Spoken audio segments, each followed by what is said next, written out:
As the war for Ukraine deteriorates, I'm not, again, an expert in foreign affairs or military strategy, but I think that much of what we're seeing in the past week discards expertise and shows that many of the supposed guardrails around our world order are merely persuasive fictions.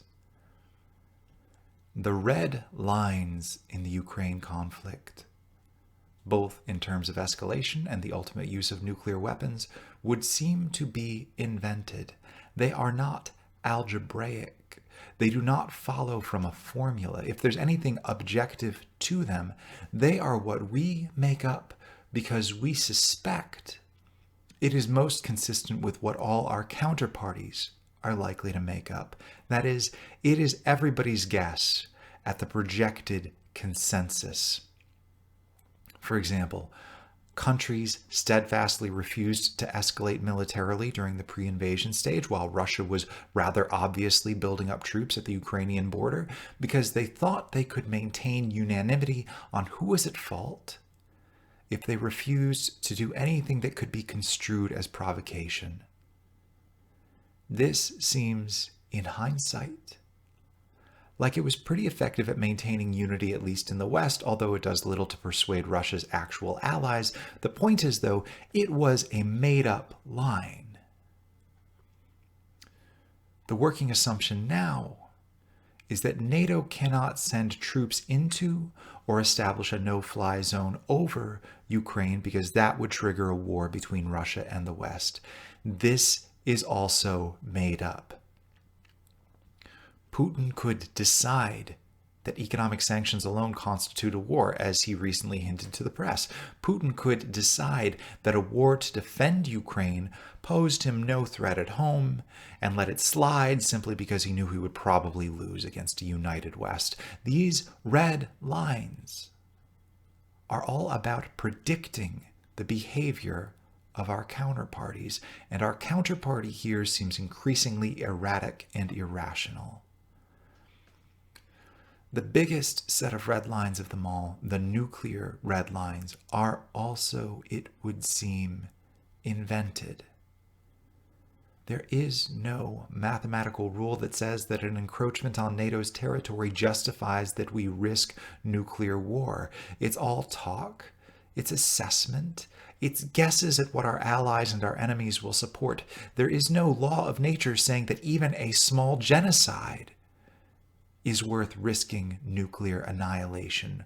One could easily lawyer the argument that based on the right set of communications and escalations and credible threats, etc., that we just let France be wiped out. Because it might save the world to make that slightly larger sacrifice. There is no rule that a single nuclear strike must be returned.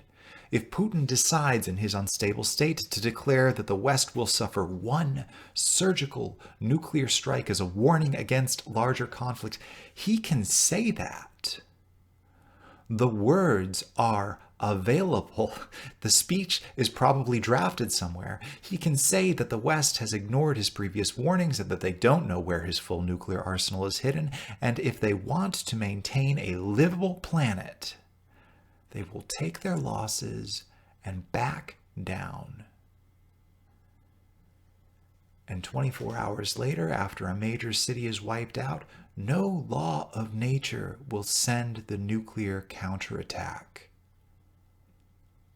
It comes down to who believes whom. What is clear is that in this game of communication, predictability matters, or at least the expectation of predictability. And two new messages that help us predict future behavior have been sent.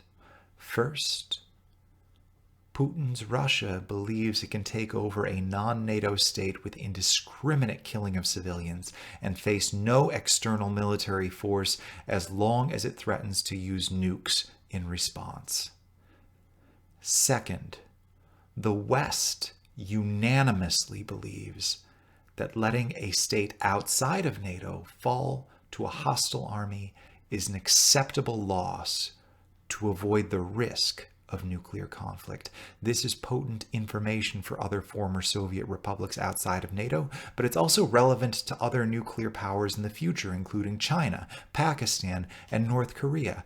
I don't have an answer to this conundrum, except to pierce the witless faith that the response we're seeing from the West to let a sovereign ally be slaughtered is not some mathematically determined concession to mutually assured destruction. It is based on our guesswork. It may be correct, but the international conversation should acknowledge the active assessment we are making of Putin's character and capacities and allow it to be challenged. And to repeat, finally, what I posted last Sunday, if and when we emerge from this active conflict, if the West believes in its ideals and the duty to defend them, we must use all of the non-lethal power we have exercised throughout this conflict to pressure the international community to put nuclear weapons under common control. This cannot be the enervated moral state of the world, where we have to watch death reign triumphant because he wields too large a scepter to argue with.